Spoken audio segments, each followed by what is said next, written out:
podcast, everybody. Thank you so much for just tuning in. I got my family with me. Today, we're talking about literally just, relationships over learning, because literally during COVID, we had to put, what do we have to put over learning?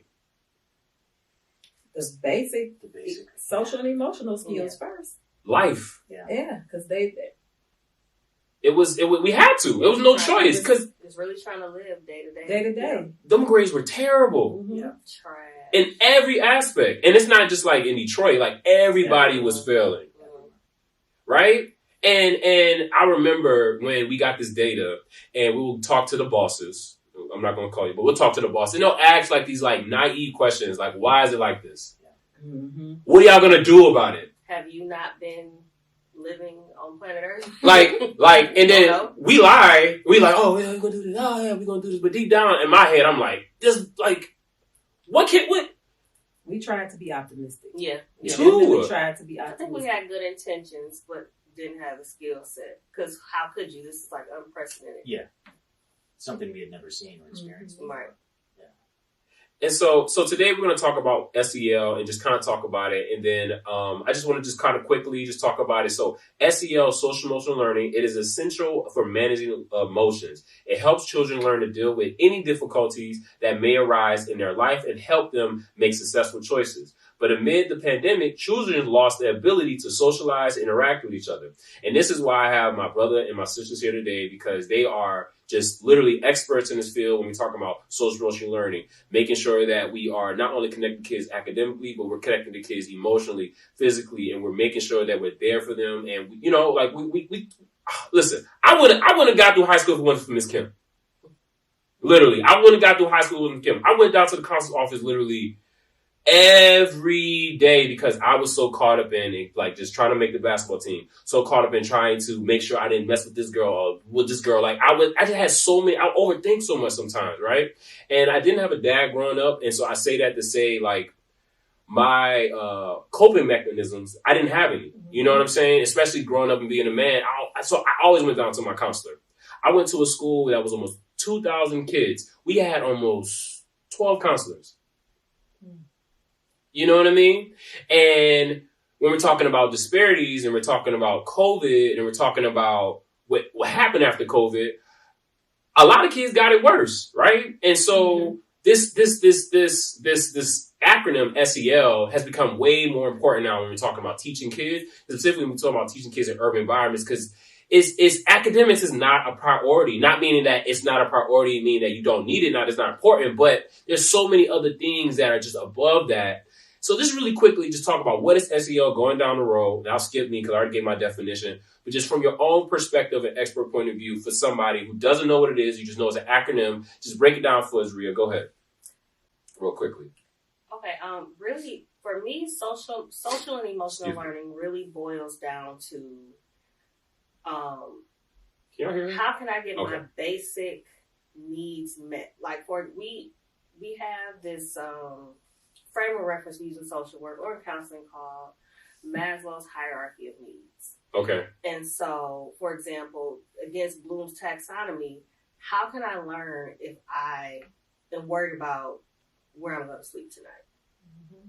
How can I learn if I didn't get any sleep last night because my heat is out, my water is out? So really learning how to help scholars meet those basic needs, those feelings, that sense of belonging, those feelings and senses of safety and security, so that they can go into a learning environment and thrive. So how do you manage your emotions? Right. How do you manage conflict? How do you keep yourself safe throughout the day so that you can focus on other things? Vicky? Yeah, I would have to agree with RHEA. For me, it's really, to just sum it up, social and emotional learning is teaching our kids just how to cope with everyday challenges, right? Yeah. Because a lot of times things are going on within, a lot of our kids' lives, and they don't know how to cope, right? They don't know how to, if someone passes away, what does that grieving process look like? How do I move on? Find cope for me real quick. So for example, I'll go back to the COVID situation. So when me and RHEA was discussing this, And I was telling RHEA, like, for me, I was okay with it at the beginning, right? But I live alone. I don't have any kids. So I was alone, me and my little dog.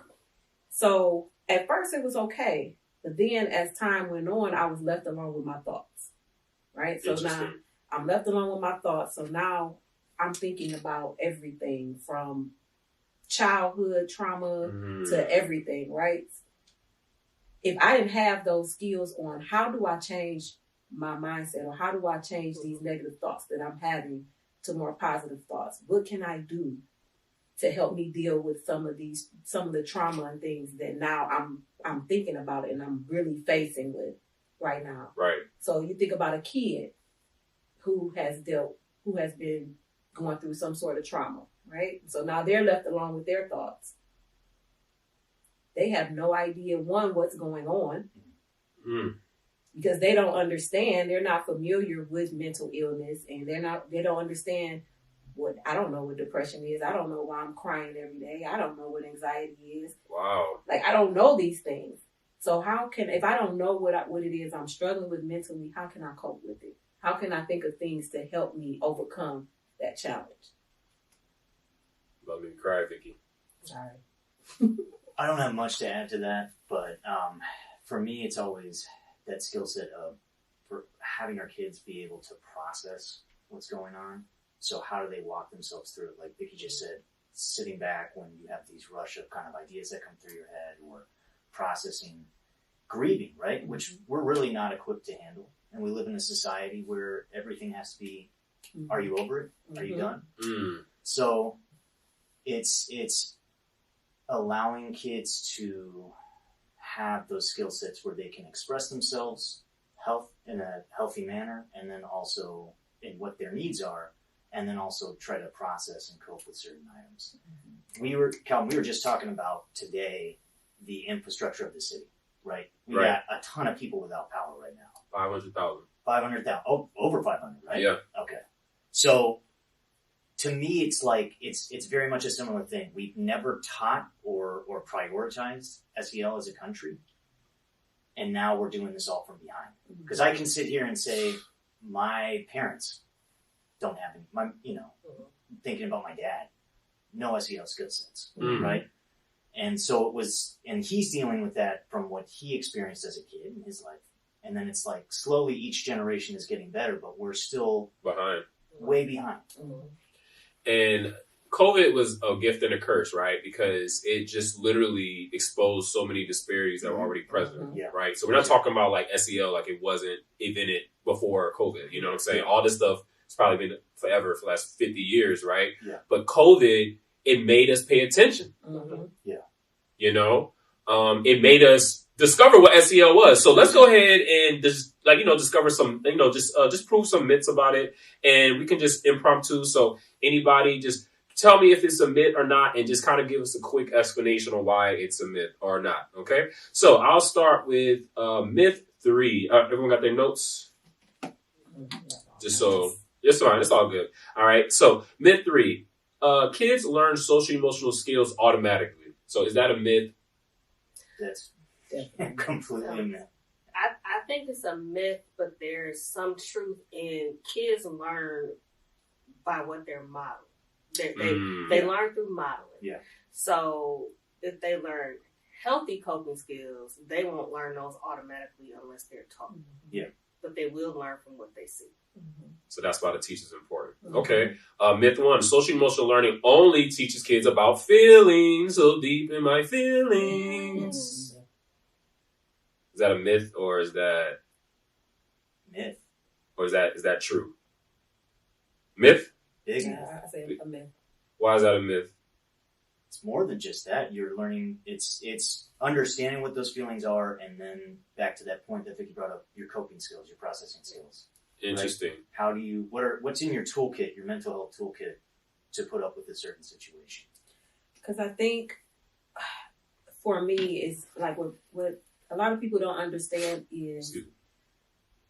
Yeah, we want you to express your emotions. We want you to, to get that out. But we also want you to know that whatever that emotion is, if you're dealing with a trauma or whatever it may be, doesn't define who you are, right? Right. So yeah.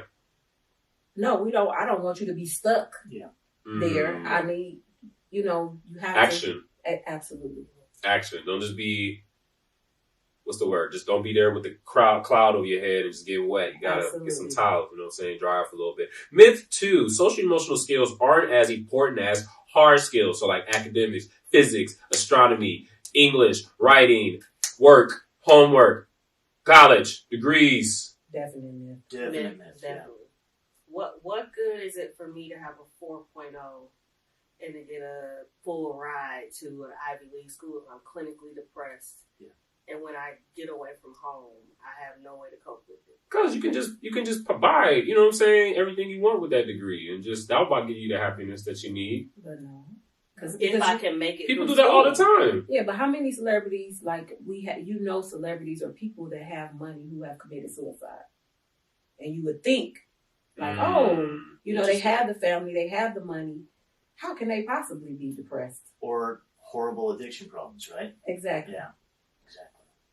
Or somebody who thinks that they shouldn't be, they're like having this mental illness is a weakness that I'm too good to have because I'm so smart. I'm too smart to be depressed.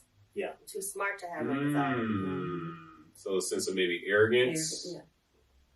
But then that arrogance can end up becoming like your worst enemy. Mm-hmm. All right. Myth 5, SEL is only for kids with behavior issues. Definitely false. And there's only one way to teach SEL. I don't think there's only one way to teach. There's one way to teach anything. Yeah. So I guess like we've defined that SEL is not. There's no hierarchy when it comes to like SEL and like academics. They're all just as important, right? But what I'm thinking about as a teacher, though, my focus is academics. Yeah. I went to school to teach physics, not SEL. This is why I think all educators should have some sort of training in mental health. Yeah. And I'm trying to think. Go ahead. Can you think of when you were... So I was looking back at my undergrad for teaching, and I can't think of a single course where they were talking about... You talk about the difficult kid in class, right? Or the kid that you're providing more for. But it's never equipping a teacher with the skills to help a kid process. To respond to the problem. It's more like a behavior management. Yeah. Opposed to process. There weren't any classes for that. But they teach you classroom management, though. But that's not the same. They teach you classroom management, but they don't teach you how to deal with the individual, right? So you can teach me classroom management all day long, but if I have a scholar or a student who is struggling emotionally and they don't know how to control their anger, and it's not necessarily anger towards you. Yeah. So how do I approach that kid? You're really just given one toolkit. Well, you got to keep being empathetic with the kids. Okay, I get that, but that only goes. Don't even tell you that. Don't even tell you to be empathetic. I'm sorry, brother. Man, go ahead. No, it's true. I feel like empathy is new too. Like just being empathetic. I feel like that's a new thing too. You know what I'm saying? But so what am I trying to get at? I feel like we as teachers, we get so bogged down with stuff. We feel like doing SEL is just another thing we have to add to our template, right? So it's something that we have. I mean, we need to, but it doesn't feel organic, right? And I think the reason why it doesn't feel organic because as teachers, we don't take care of ourselves enough. Yeah, absolutely. Yeah. Right? We don't prioritize our mental health, right? And our self-care, right? So why is self-care important as for SEL? So our own self-care is a personal social emotional need that we must make sure we address in our own lives. If we are to effectively incorporate and model SEL skills to our students, we must achieve a balance for ourselves by nurturing our own social emotional needs. Okay? So we're going to play a quick game. All right? So let's go ahead. We're going to play bingo, and I had to ask somebody how to play bingo again because I haven't played bingo in like 10 years. I'm with you on that. So I believe how the game goes is you get a marker. Might lose my black card, y'all. Sorry. The goal is you're going to pick one out the bucket, And you have to be authentic. So if this is something that you do, you're going to mark it off, right? And then I want you to just talk about it. Like, just so this self-care. So this is called a self-care bingo. Okay. So teachers out there, we want to give you some real simple tools on just like, you know, simple ways of self-care, right? And we're going to talk about like how we've done it, you know, and I promise you, it's not as complicated as you think. And I promise you, eat lunch. Like, eat lunch, teachers. Like, stop feeling like you can't do these little bitty things. Without students in the class. You know what I'm saying? Like, y'all, it's going to be all right. No. It's okay to say no. And then I'm going to have my sister Vicky talk about why you should stop being a savior, okay? All right, so, who wants to go first? I'll go. I remember, and if it doesn't apply, you just give it to the next person. And then mark it off if it's something that you do. Oh, yes. Call a friend. Definitely.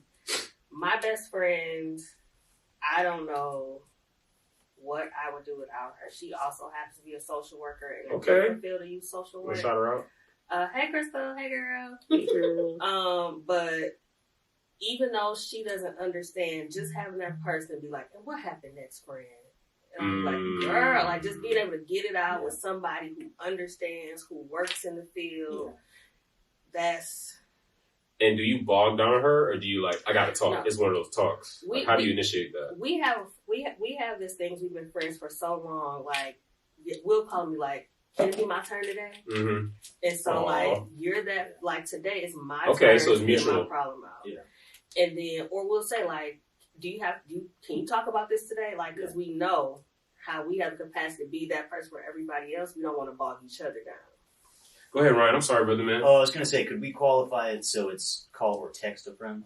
I'm one of those never call people. Oh, you got to pick from the thing first, man. You got to pick. You jumping the gun. All right, go ahead, Vicky. Okay, I pulled just relax. Yeah, that's me all day. So, yes, there are times where sometimes I don't answer my phone, and I just do things that I like to do at home. Whether that's watch a good movie. I love to do color by numbers. Oh, so cool. Do color by numbers. I saw Shark Tank on that. Yeah, so, yes, relaxing is a definite must. And sometimes we make up things to do, right? Mm-hmm. Yeah. And I have to tell myself, like, I'm not making up anything to do today. Nothing. That's a good one. I'm just going to relax. All right, mine is read a book. Okay, so I've definitely been reading, and you know I like reading big books because I get better as an intellectual. You know what I'm saying, and that gives me confidence. And I just feel like books just kind of take you to different spaces. Someone said when you read, it's like traveling without traveling, and I really believe that. So get geeky, y'all. Get some science books, get some nonfiction books, fiction books, and just you know what I'm saying. Get lost, right? Especially as teachers, like we're nerds at this stuff, so. If you feel like, you know, you're getting frustrated, go ahead and pop out that Black on Black Violence by Amos Wilson, The Psychodynamics of White Dominance. No, don't pick that book up. But pick up, you know what I'm saying, a different book that you may like, you know, that gives you solace and some type of therapy, because that book doesn't give you that. Go ahead, brother, man. I'm about to get bingo, though. Oh, yeah, make sure y'all throw it on the side, too. Deep breathing, meditation. And I don't know how to spell meditate. Oh, so you be meditating, brother man? I don't. I'm not usually meditating. Oh, so it then come. Yeah. Okay, cool. Okay. Oh, right. So we're only supposed to mark it off if you do it right. That's fine. I'm like, because I don't really do that enough. I do it because it's good for your heart. And I'm a hypochondriac, so I'm always worried about my elevated heart rate. Yes, so let me teach you all how to deep breathe real quick. It's called 5-5-5. So you inhale for 5 seconds, hold it for 5 seconds, and you exhale for 5 seconds. 5-5-5. And then the way that you get better at it is you go up numbers. So you can do 7-7-7, 8-8-8, 10-10-10. And what happens is that when you deep breathe, you're increasing your lung capacity, which allows you to be, I don't know, breathing it sets you, right? It just resets you and it brings oxygen to your blood, which is just needed for your overall homeostasis. So I don't have this on my card, but I like forgive your past. Ooh, that's really good. Go ahead. I just really like that one because even though we've all made mistakes, I'm going to say when I'm young, I probably made a mistake last week, but it's all a part of who I am. And it's all a part of what I can share with others, because I can empathize with people because I've been in situations before. That's a good one. Thank you. 15 minutes of sunlight. Bingo! Are you serious? I'm serious. Ah. How do counselors start? First of all, this is your show. You shouldn't be allowed to win. How do counselors not get bingo first? How do we 15 help minutes of self-care? vitamin Dizzy. All right, that's it, y'all. Okay. But you can talk about the sunlight. Yeah. Actually, I shouldn't have marked that because I can definitely say I am one who struggled this year with seasonal depression. I absolutely did this year. And of course, that can be due to lack of sunlight. I definitely struggled this year. Yeah, Detroit, we do not get a lot of sun, so that seasonal depression is real. It is real. But, global warming, so every place looks like this. So stop acting like y'all got sun. We had a good winter though. This was a good winter. Yeah. Ooh. Listen. All right, teacher talk, y'all. So now we're about to give you an expert point of view of just how we handle certain situations you may have in the classroom, and we're going to talk to the experts, the novice, and just just give you an SEL approach, or just an approach that allows you to be restorative. That's a new word. Oh, yeah. That's a new word. Restore, right? Yeah. Restorative, right? That was a new word not a new word, but it's just a new one of those words that popped up. It was a new word. All the words that popped up after COVID. Help me out. SEL, equity, restorative, anti-racism, white supremacy. What else? What else? Donald Trump. I'm just joking. Vaccine. I'm just playing. All right, y'all. Voice was one. Everybody needs a voice now. Yeah. Voice and people of color. That was a good one. BIPOC. All right, so I want you all to just, how do you handle this in the SEL approach that's restorative? So, Scholar is sleeping in your class. Go. I'm gonna tap. For me, I'm gonna tap you one time. Hey, are you okay? And if they look sleepy, I'm gonna let them sleep. Not disturbing. Say it again. Say it again. If you look sleepy, I'm gonna let you sleep. You're tired. Don't kick them out. If it becomes and I'm not gonna keep tapping you, bothering you. You obviously need some rest. Yeah. I'm definitely gonna find some point to address it with you. Yeah. To see what I can do to help. But these kids not getting no sleep for various reasons. They're working. Listen. Home life. I don't care though. They're tired. Get your butt up. Stop sleeping in my class. But why are you taking that so personally? Because I prepared for this lesson, and I need you to come with me too. Like if I came, I'm tired, right? And we say this all the time. I got mine, right?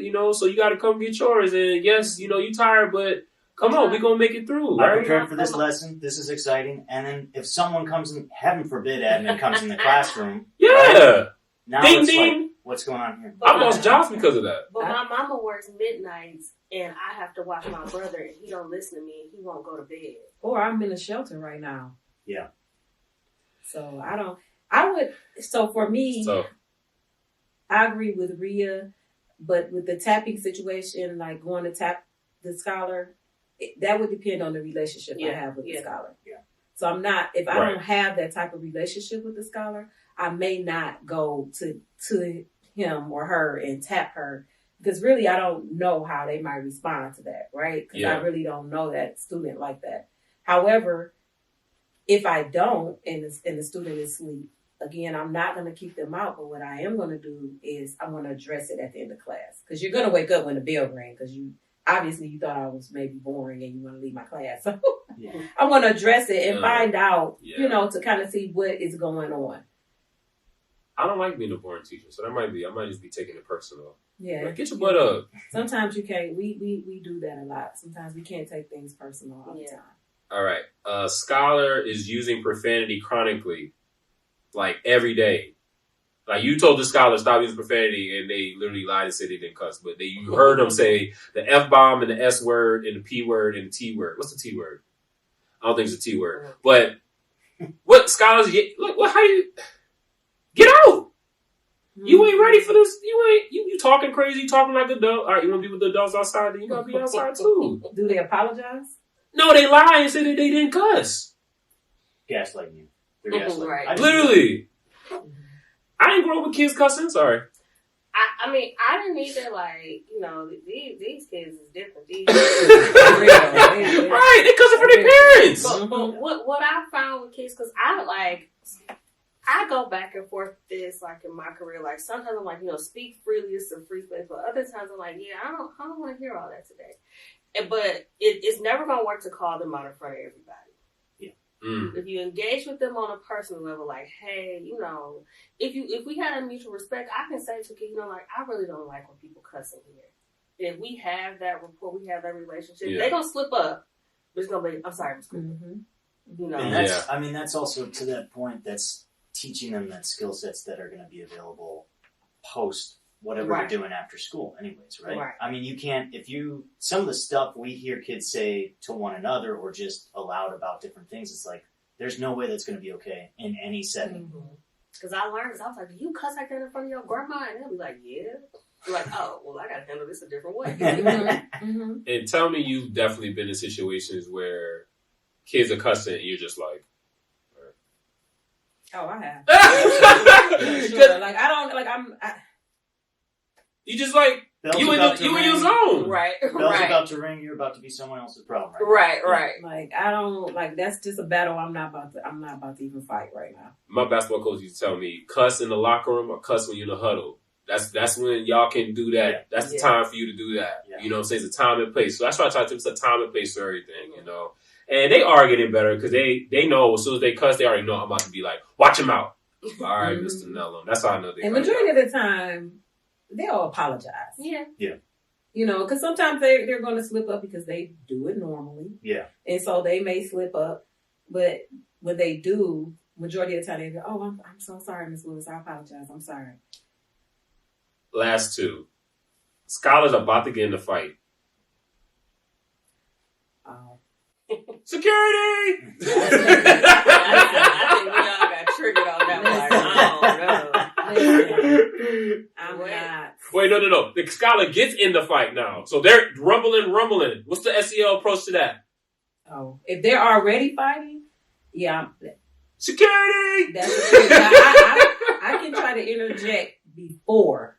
You know, if I see two scholars and they're going at it and you know, I see it's getting ready to escalate, I can step in before. Yeah. And possibly take one of the scholars out, like separate them and have a conversation. But once they start throwing hands, count me out. They so little and they be so intent on getting each other. Yeah. I had to tell a girl previously, if you keep slipping away from me and she hits you, you're going to have to eat some of those. I'm not going to keep jeopardizing my safety. Because you intent on wanting to fight. I'm quick to tell a scholar now, you talking a lot. Yeah. And if y'all start fighting, I'm just going to let you know you better be able to back up every word that you're saying because I'm not breaking up the fight. That's one of those things, difference between really new staff versus veteran staff. If they're really new, they're stepping into every fight. And it's like, what are you doing? You need to save yourself here. And plus you have to be careful with that because you step into a fight and then you make a mistake and hit one of the students. Exactly. Now your license is on the line because you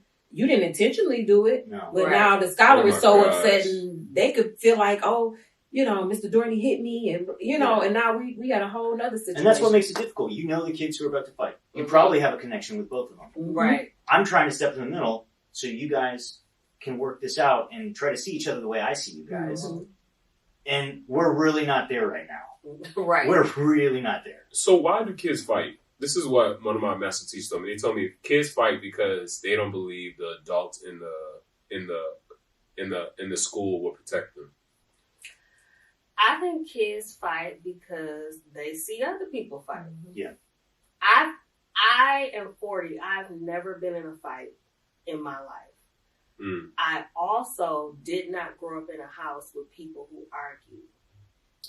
At one point, there were 8 people living in a 2-bedroom duplex. I never heard an argument. So fighting was just never... The chemistry. It's just something I didn't see, so it's not something I did. And that's interesting because I've been in a fight before, but Just one? I'm just joking. yeah. You ain't got to talk I'm about not your a grease. fighter, so yeah, I'm not a fighter. And Okay, that your fight grease. I got into, that was because I was being bullied and my mom Yeah, made me go out and gotta throw the but hands. my situation was different. Like I grew up where there was physical violence, like, you know, but I'm not aggressive like that. Like I'm not a yeah, Fighter. Yeah. You're a lover. I'm definitely a lover, not a fighter. Go ahead, brother, man. Same on that one. Yeah. But I mean, to that point, I grew up in a house where my parents were together. It was constant arguing. It was, you know, stuff you'd consider abuse, right? Mm-hmm. So seeing that, and then seeing myself as a child where I was just really guarded, and I was willing to engage in an altercation. You know, I do think if you're seeing it, to your point, if you're seeing it, it's something you're around, you feel more ready to do it. Yeah. Now, I didn't say I won any of those fights as a kid. That never happened. But yeah. Or it could go the other way where it could be traumatizing for you. And so now, if I see someone fighting, my anxiety is on 10. Yeah, exactly. Because I'm traumatized. That's what I grew up in. Yeah. Kids are being bullied and cyberbullied. So I'll just put those two together. Because everyone's getting solid bullied is bullied. Well, we know that's at just an exponential rate right now. Yeah. Oh my gosh. And these phones are literally like... Yeah. I would never be a child. You couldn't pay me enough money to go back and be a child or a teenager. No. Oh, with them? In the age of social media. No. I mean, even think about during COVID, right? Yeah. Y'all, they weren't even in school, but yet They were social still- media, y'all are going back and forth and meeting up. Yeah. Like you're meeting up at Pop-ups. a place to fight. Yeah. Like you're not even interacting with each other, Well, but that's- on social I mean, media. To that point, yeah, I think social media just exacerbates all of this, right? Where the threats might start there in cyberbullying, or there's scene fights happening. I mean, we had the big issue of like TikTok and anything you can film really quickly, where they're Snapchat, where they're passing it around, they're filming a fight. Or even worse, like threatening school. Yeah. And then we don't want to go, you know, even deeper. And you think about the kids who really, again, didn't know how to cope and committed suicide because of cyberbullying. You know what I'm saying? Like that was happening quite a bit. And suicide has only been going up for the last 10 years. Especially among youth. And then it's spiked again exponentially the last couple of years. Yes. So. And that goes back to that social and emotional piece. Right. But I think as far as handling it from like that SEO perspective, that's one of those things that you can be proactive. We can do, you know, okay to say. We can have, you know, assemblies and classroom pushing stuff. But a lot of that stuff is very reactive because they have an entire like community or ecosphere that we know nothing about until it comes to the school, and now we have to address So how's that fair to the teacher that has to deal with, I don't want to call it baggage, just that. You know what I'm saying? Like, are we supposed to, even though we do it, and we do it, because, you know what I'm saying? That's our job. That's overwhelming. It's tremendously overwhelming. That's very overwhelming. When you're telling me I have to teach 150 kids, I have to differentiate, I have to teach culturally relevant, I have to be engaging because they're not engaged. accommodation trackers. I have to submit the accommodation trackers, which is fine, and I'm gonna do it because it's a part of the law. Don't take my license, please. And I gotta provide. You know what I'm saying? But you know what? To play devil's advocate with that, I think that once you start incorporating SEL, it just becomes a natural thing. Because it can go with any lesson.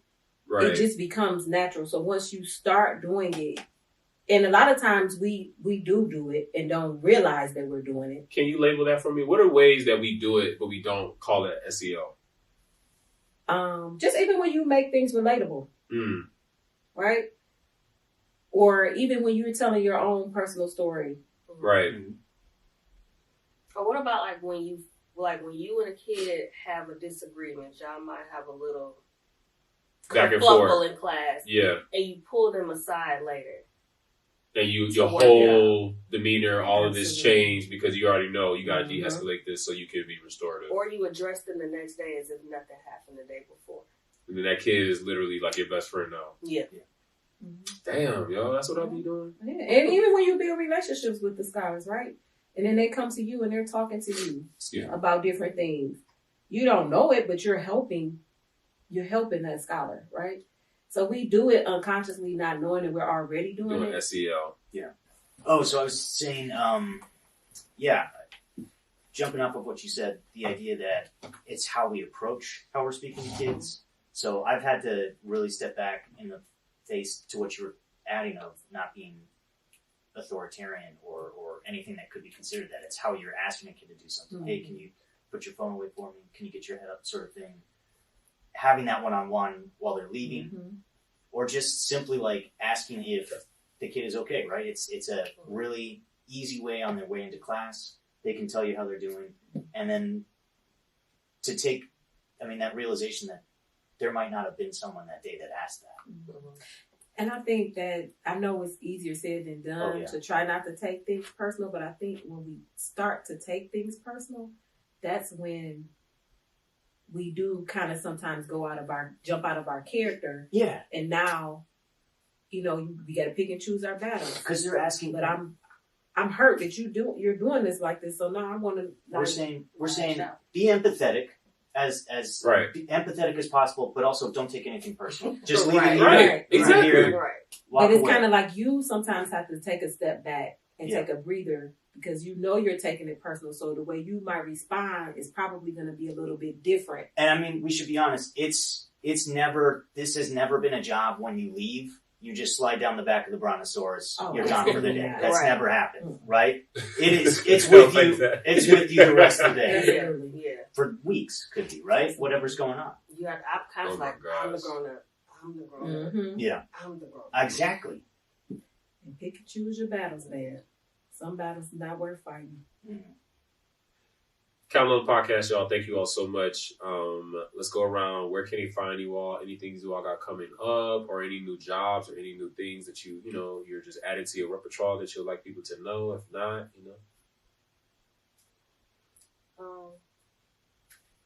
I don't be doing nothing. I'm just happy to be a mom and go home. Hey, shout out to the moms out there. And your name is Rhea. My name is RHEA Cooper. Don't call her Coop. You can. No. It's fine.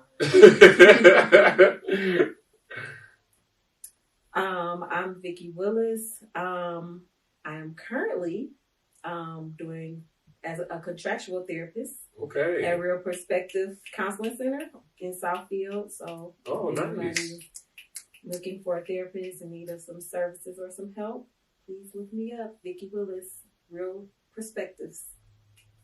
Love it. I have absolutely nothing therapy related to share out. I am in a band right now. We got an album coming out. Hey! Yeah, so that's fun. Name of the band, Elspeth Tremblay in the Treatment. and then when's the album coming out? April 20th, April 20th, 2023. 23. Okay, and Hopefully. Could be I'm just 24. joking. Right. And any upcoming shows, and what instrument do you play? We got an upcoming show. We play. All right, if you all like that content, please make sure you subscribe to my YouTube. And if you really love my content, please subscribe to my Patreon so you can get a lot more exclusive content, such as documentaries, interviews, and also lesson plans. You know I'm a teacher, so I'm definitely going to be teaching you some cool stuff, but we're going to keep it simple. I really appreciate you all. Please check your boy out.